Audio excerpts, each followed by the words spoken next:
Hello दोस्तों, कैसे हो आप सब। स्वागत है आप सभी का मेरे इस YouTube channel self study corner में। तो दोस्तों, आज हम इंडियन आर्मी से संबंधित कुछ ऐसे इम्पोर्टेंट क्वेश्चन के बारे में बात करेंगे जो आने वाली इंडियन आर्मी भर्ती है उनके लिए काफ़ी इम्पोर्टेंट क्वेश्चन है, चाहे वो जीडी हो या फिर क्लर्क हो। इससे पहले मैंने इंडियन आर्मी के 2 वीडियो अपलोड किए हुए हैं। उन वीडियो का लिंक इस वीडियो के डिस्क्रिप्शन में उनका लिंक दिया हुआ है। अगर आपने अभी तक वो वीडियो नहीं देखे हो तो आप देख सकते हो। तो शुरू करते हैं आज का वीडियो और देखते हैं क्या क्वेश्चन है आज के। पहला क्वेश्चन है, भारतीय वायुसेना में शामिल रफाल फाइटर जेट की अधिकतम एकल लड़ाकू रेंज है। क्वेश्चन क्या है, भारतीय वायुसेना में शामिल रफाल फाइटर जेट की अधिकतम एकल लड़ाकू रेंज है। ऑप्शन क्या है हमारे पास, पहला ऑप्शन है 1850 किलोमीटर, दूसरा ऑप्शन है 2100 किलोमीटर, तीसरा ऑप्शन है 2500 किलोमीटर और चौथा ऑप्शन है 3000 किलोमीटर। ठीक है, तो जो भारतीय वायुसेना में शामिल जो रफाल फाइटर जेट है, ठीक है ना, उसकी जो अधिकतम एकल लड़ाकू रेंज है वो रेंज है 1850 किलोमीटर। ठीक है, तो आपको ध्यान रखना है कि रफाल फाइटर जेट की अधिकतम जो लड़ाकू रेंज है, एकल लड़ाकू रेंज, वो है 1850 किलोमीटर। ठीक है, अब बात करते हैं रफाल फाइटर जेट, इसके बारे में। ये क्या है, इसकी मतलब क्या खासियत है इस जेट की, तो इसके बारे में हम देखते हैं कि राफेल है। राफेल एक multi role combat fighter jet है। ठीक है, इसका मतलब क्या होता है कि ये किसी भी प्रकार के मिशन यानी नज़दीकी हवाई सहायता हो, चाहे ज़मीनी सहायता हो, चाहे गहराई से हड़ताल हो या फिर परमाणु हथियार ले जाने में यह जेट सक्षम है। ठीक है, अब बात करते हैं इसकी अधिकतम गति की कि इसकी अधिकतम गति कितनी है। तो इसकी अधिकतम गति है वो है 1.8 मच। ठीक है, 1.8 मच। ठीक है, इसको किलोमीटर पर हावर में अपन अगर डिवाइड करेंगे तो वो होगा 2205 किलोमीटर। तो आपको ध्यान रखना है कि राफेल फाइटर जेट की जो अधिकतम एकल लड़ाकू रेंज है वो 1850 किलोमीटर और अधिकतम गति पूछे तो 1.8 मच। ठीक है, अगला क्वेश्चन है कि कारगिल युद्ध के दौरान भारतीय वायुसेना द्वारा संचालित सैन्य ऑपरेशन का नाम था। ठीक है, ऑप्शन क्या है, पहला ऑप्शन है व्हाइट सी, दूसरा ऑप्शन है विजय, तीसरा ऑप्शन है पराक्रम और चौथा ऑप्शन है अजय। ठीक है, तो जो कारगिल युद्ध हुआ था वो कब हुआ था, 26 जुलाई 1999 को। कब हुआ था, 26 जुलाई 1999 को कारगिल युद्ध हुआ था। ठीक है ना, तो जो उस युद्ध के दौरान जो भारतीय सेना द्वारा जो संचालित सैन्य ऑपरेशन था, उस सैन्य ऑपरेशन का नाम था व्हाइट सी।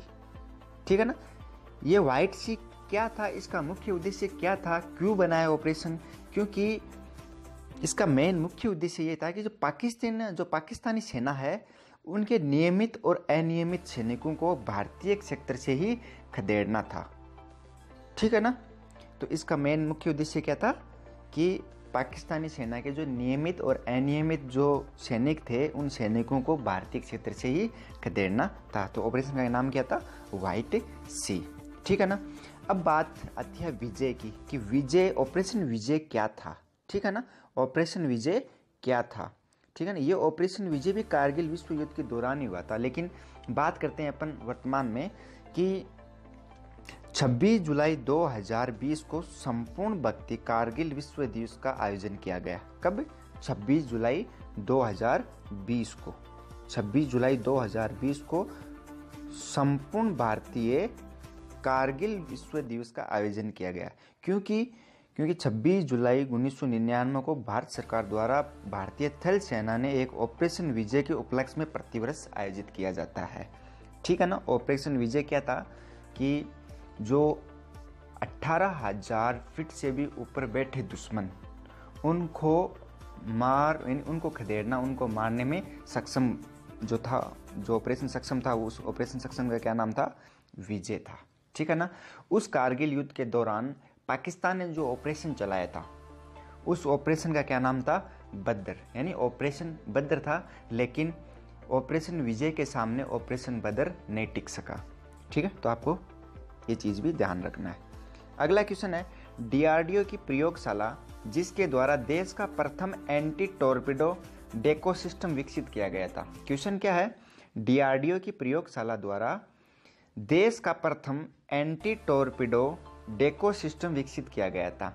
ऑप्शन क्या है? पहला ऑप्शन है नौसेना विज्ञान और प्रौद्योगिकी प्रयोगशाला, दूसरा ऑप्शन है समुद्र विज्ञान प्रयोगशाला, तीसरा ऑप्शन है उपरोक्त दोनों और चौथा ऑप्शन है उपरोक्त में से कोई नहीं। ठीक है, तो जो डीआरडीओ की प्रयोगशाला है, इस प्रयोगशाला द्वारा देश का जो प्रथम एंटी डेको जो टॉर्पिडो यानी प्रथम एंटी टॉर्पिडो डेको सिस्टम है, वो सिस्टम जो विकसित किया गया था वो नौसेना विज्ञान और समुद्र विज्ञान प्रयोगशाला यानी नौसेना विज्ञान और प्रौद्योगिकी प्रयोगशाला और समुद्री विज्ञान प्रयोगशाला यानी दोनों को विकसित किया गया था। ठीक है ना। अब बात करते हैं टॉर्पिडो। टॉर्पिडो का क्या मतलब होता है कि टॉर्पिडो एक ऐसी स्वचालित पानी के नीचे की जो मिसाइल है, यानी पानी के नीचे की मिसाइल है, स्वचालित मिसाइल है, जिन्हें सतह के पोत, पनडुब्बी और हवाई जहाज से लॉन्च किया जाता है। ठीक है ना। तो टॉर्पिडो के बारे में आपको ध्यान रखना है। ठीक है ना। अगला क्वेश्चन है कि केंद्रीय रक्षा मंत्रालय द्वारा प्रस्तावित नए सेना मुख्यालय का नामांतरण किया गया। क्वेश्चन क्या है? केंद्रीय रक्षा मंत्रालय द्वारा प्रस्तावित नए सेना मुख्यालय का नामांतरण किया गया। ऑप्शन क्या है? पहला ऑप्शन है थल सेना भवन, दूसरा ऑप्शन है सशस्त्र सेना भवन, तीसरा ऑप्शन है सैन्य कमान भवन और चौथा ऑप्शन है विजय भवन। ठीक है, तो जो केंद्रीय रक्षा मंत्रालय यानी जो केंद्रीय रक्षा मंत्रालय द्वारा प्रस्तावित जो सेना का नया मुख्यालय बना था, उस मुख्यालय यानी उस इमारत का नाम दिया गया था थल सेना भवन दिया गया था। ठीक है ना। क्यों? क्योंकि हाल ही में केंद्रीय रक्षा मंत्री राजनाथ सिंह द्वारा नई दिल्ली छावनी में नए सेना मुख्यालय की आधारशिला रखी है। ठीक है ना। और इस आधारशिला के इस इमारत का नाम रखा था थल सेना भवन रखा गया था। ठीक है ना। तो आपको ध्यान में रखना है। अगला क्वेश्चन है कि वह आर्टिलरी गन जिसे हाल ही में भारतीय सेना में कमीशन किया गया। क्वेश्चन क्या है कि वह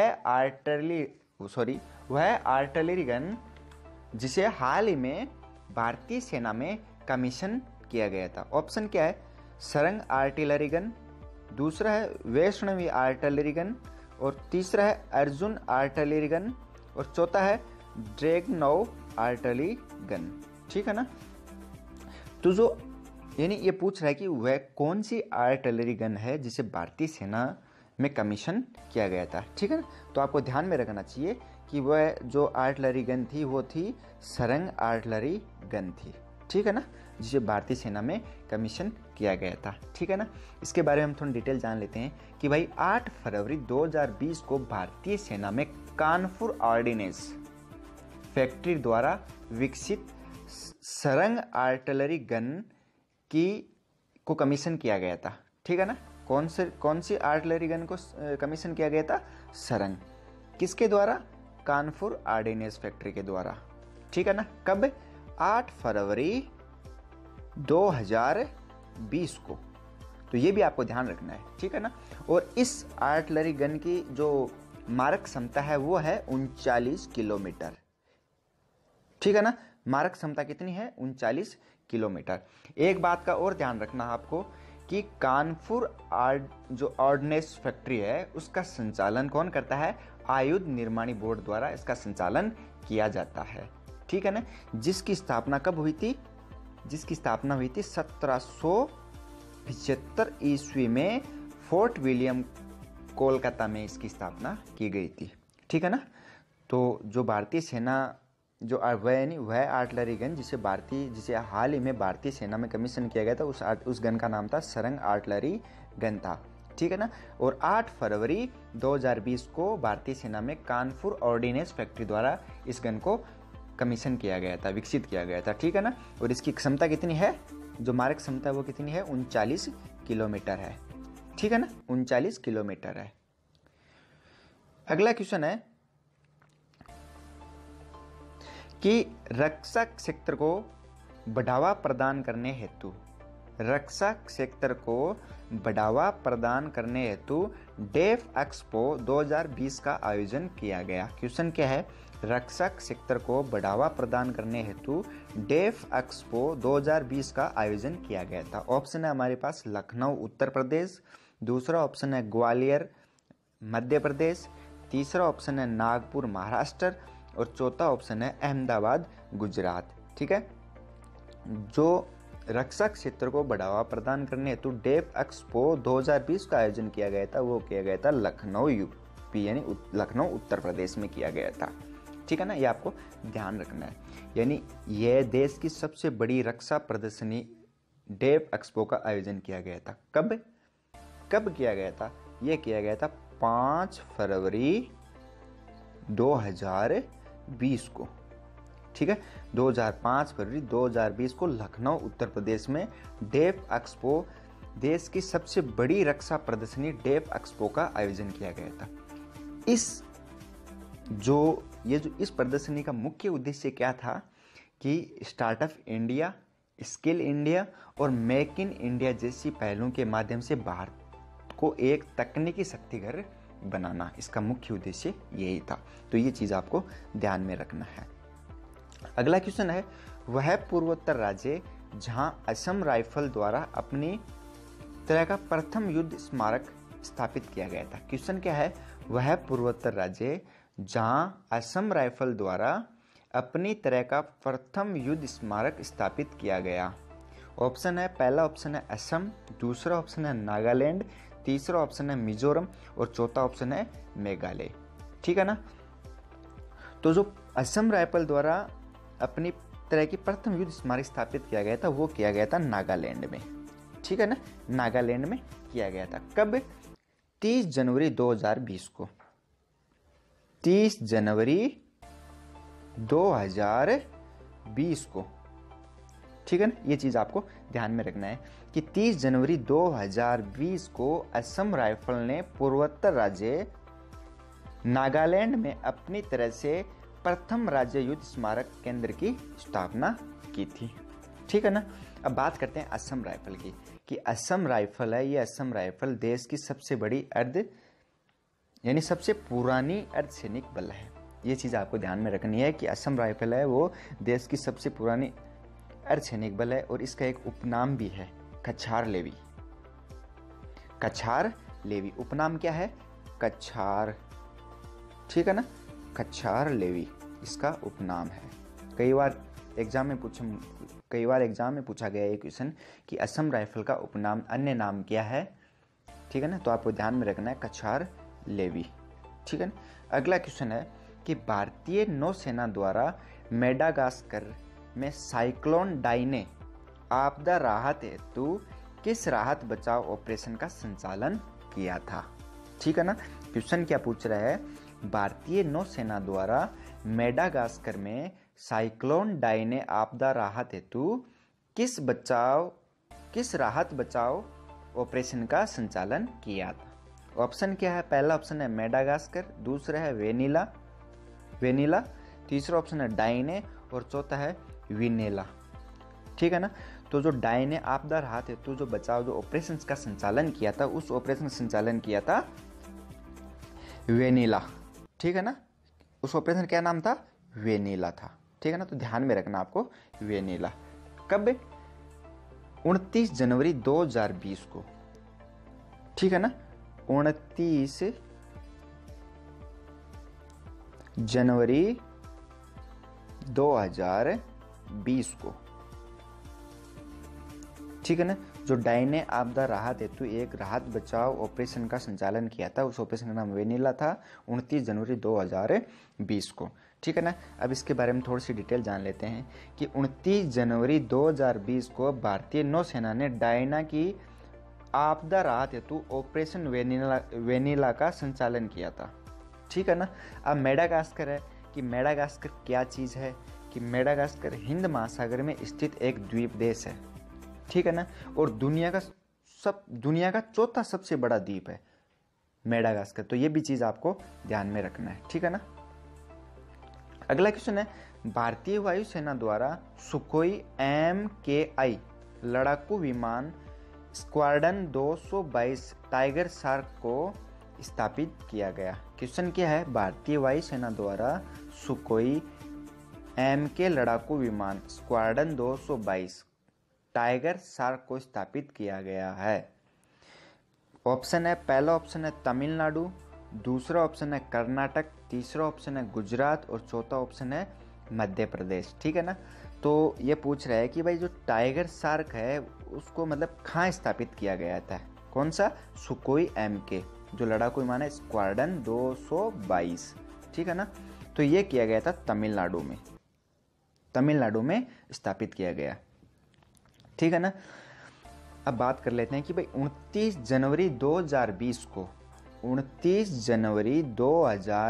को तमिलनाडु के तंजावुर में भारतीय वायुसेना द्वारा सुकोई 30 MKI लड़ाकू विमानों के 222 स्क्वाड्रन को शामिल किया गया। कौन सा, स्क्वाड्रन 222 को शामिल किया गया था। कहाँ, तमिलनाडु के तंजावुर में। ठीक है ना। कब, 20 जनवरी 2020 को। ये चीज़ आपको ध्यान में रखना है। ठीक है ना।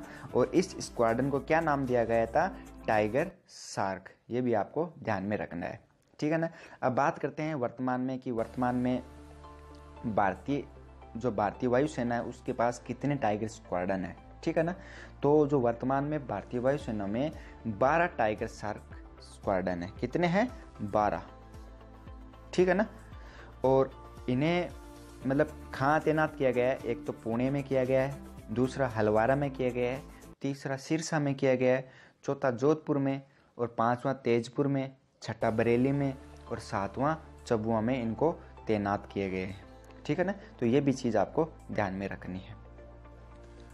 अगला क्वेश्चन है कि द्वितीय विश्व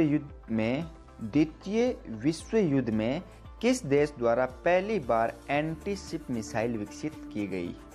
ठीक है ना। क्वेश्चन क्या है, द्वितीय विश्व युद्ध में किस देश द्वारा पहली बार एंटी शिप मिसाइल विकसित की गई थी। ऑप्शन क्या है, पहला ऑप्शन है जर्मनी, दूसरा ऑप्शन है ब्रिटेन, तीसरा ऑप्शन है इटली और चौथा ऑप्शन है अमेरिका। ठीक है। तो मैं आपको बता देता हूँ कि जो द्वितीय विश्व युद्ध हुआ था उस विश्व युद्ध में जो पहली बार एंटी शिप मिसाइल विकसित की गई थी वो की थी जर्मनी में। ठीक है ना। तो आपको याद रखना है, क्यों, क्योंकि हिटलर के शासनकाल के दौरान जर्मनी द्वारा पहली एंटी शिप मिसाइल विकसित की गई थी। ठीक है ना। अब बात आती है कि भाई एंटी शिप मिसाइल क्या है। ये भी चीज़ आपको ध्यान में रखनी चाहिए कि एंटी शिप मिसाइल क्या है। एंटी शिप मिसाइल वो मिसाइल है जिसका इस्तेमाल बड़ी नावों और जहाज़ों के खिलाफ किया जाता है। ठीक है ना। यानी इसका इस्तेमाल है वो बड़ी नावों और जहाज़ों के खिलाफ किया जाता है। ठीक है ना।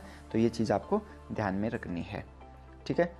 तो दोस्तों आज के लिए बस इतना ही। मैं आशा करता हूँ आपको मेरी वीडियो अच्छी लगी हो। अगर वीडियो अच्छी लगी हो तो वीडियो को लाइक, शेयर और कमेंट करना, साथ ही साथ चैनल को सब्सक्राइब कर लेना और साथ में बेल आइकन प्रेस कर लेना, ताकि जब भी मैं ऐसे आपके लिए टॉप अच्छे क्वेश्चन लेके आऊँ सबसे पहले नोटिफिकेशन आपके पास पहुँच जाए। तो दोस्तों आज के लिए बस इतना ही। मिलते हैं अगले वीडियो में। तब तक के लिए जय हिंद, वंदे मातरम।